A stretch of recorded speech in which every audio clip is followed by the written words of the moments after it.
बहुत समय पहले की बात है। एक छोटे से गांव में एक बंजारा और उसकी पत्नी रहते थे। बंजारा व्यापारी था और अपनी पत्नी के साथ खुशहाल जीवन जीने की कोशिश करता था। बंजारा अपनी पत्नी से बहुत प्यार करता था, लेकिन एक दिन व्यापार में लाभ प्राप्त करने के लिए उसे दूर शहर जाना पड़ा। वह अपनी पत्नी को सेठ के पास गिरवी रखाया था, ताकि उस समय वह अपनी पत्नी के बदले सेठ से कुछ पैसे ले सके और व्यापार में निवेश कर सके।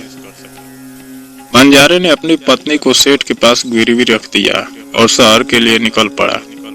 वह जानता था कि यह फैसला उसके लिए कठिन है, लेकिन व्यापार में सफलता के बिना उनका जीवन खराब हो सकता था। उसकी पत्नी को इस फैसले से कष्ट हुआ था, लेकिन वह अपने पति का विश्वास करने को मजबूर थी।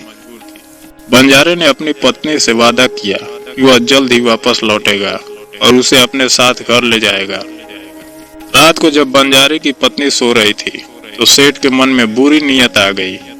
उसने मौका देखकर बंजारे की पत्नी के कमरे में घुसने की कोशिश की। उसकी नीयत पूरी तरह से गलत थी और वह अपने आत्मसंतुष्टि के लिए बंजारे की पत्नी का शोषण करना चाहता था। सेठ को यह विश्वास था कि बंजारे की पत्नी एक गिरवी वस्तु है और वह उसे अपना अधिकार समझता था। लेकिन जैसे ही सेठ कमरे में घुसने वाला था, अचानक दरवाजे पर दस्तक हुई। दरवाजा खोलते ही एक साधु बाबा ने प्रवेश किया। साधु बाबा के हाथ में एक छड़ी थी और उनकी आंखों में एक अनोखी चमक थी। साधु ने सेठ को देखा और उसकी बुरी नीयत को समझ लिया। उन्होंने सेठ से कहा, तुम इस मासूम महिला के साथ जो कर रहे हो वह सही नहीं है। तुम नहीं जानते कि इस महिला का भविष्य कितना महान है। तुम जो कर रहे हो उसका परिणाम तुमको भुगतना पड़ेगा। साधु की बातों ने सेठ को हिला दिया। वह तुरंत कमरे से बाहर चला गया और बंजारे की पत्नी को छोड़ दिया। साधु ने बंजारे की पत्नी से कहा, तुम्हारा पति जल्द ही लौटेगा और तुम दोनों के जीवन में एक बड़ा बदलाव आएगा। तुम दोनों के साथ एक महान घटना घटने वाली है। बंजारे की पत्नी को कुछ समझ नहीं आया, लेकिन उसने साधु की बातों को सुन लिया और साधु से आशीर्वाद लिया। कुछ समय बाद बंजारा शहर से लौट आया। उसने सेठ से पैसे लेकर अपने व्यापार की शुरुआत की थी। बंजारे का व्यापार सफल हुआ और वह अपने परिवार के साथ एक समृद्ध जीवन जीने लगा। उसकी पत्नी ने सेठ के बारे में बंजारे को बताया और बताया कि साधु बाबा ने उनका मार्गदर्शन किया था। बंजारे को यह सुनकर बहुत खुशी हुई और उसने साधु बाबा का आभार व्यक्त किया। एक दिन बंजारा और उसकी पत्नी जंगल में जा रहे थे, जब उन्हें एक घना जंगल दिखाई दिया। वह जंगल बहुत रहस्यमय था और गांव वाले वहां जाने से डरते थे।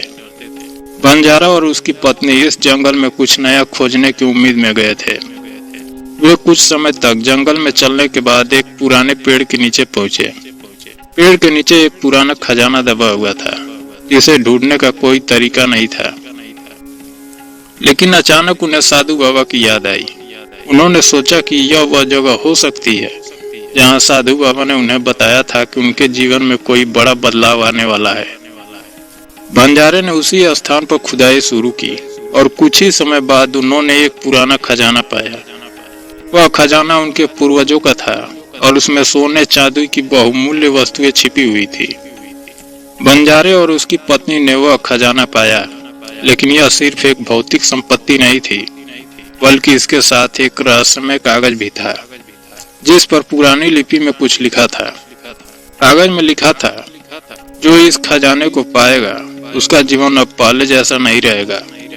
वह महान कार्य करेगा और उसकी किस्मत बदल जाएगी। लेकिन यह खजाना किसी भलाई के लिए इस्तेमाल होगा, नहीं तो इसका परिणाम विपरीत होगा। बंजारा और उसकी पत्नी इस संदेश को पढ़कर चौंक गए और उन्होंने खजाने को लेकर गंभीर निर्णय लिया। उन्होंने खजाने का उपयोग गरीबों की मदद करने, गांव की भलाई के लिए और दूसरों के जीवन को बेहतर बनाने के लिए करने का संकल्प लिया। साधु बाबा की भविष्यवाणी सही साबित हुई। बंजारा और उसकी पत्नी ने खजाने का सही उपयोग किया और उनका व्यापार और जीवन दिनों दिन समृद्ध हुआ। वे गांव में सम्मानित हुए और उनकी अच्छाई के चर्चे दूर दूर तक होने लगे। इस कहानी का संदेश यह है कि जीवन में कुछ भी अस्थिर नहीं होता, हमें अपने कर्मों के परिणामों का ध्यान रखना चाहिए। एक साधु का मार्गदर्शन, सही निर्णय और अच्छे कार्य से जीवन में परिवर्तन संभव होता है। बंजारा और उसकी पत्नी ने खजाने का सही उपयोग किया, जिससे न केवल उनका जीवन सुधरा बल्कि उनका गांव भी समृद्ध हुआ।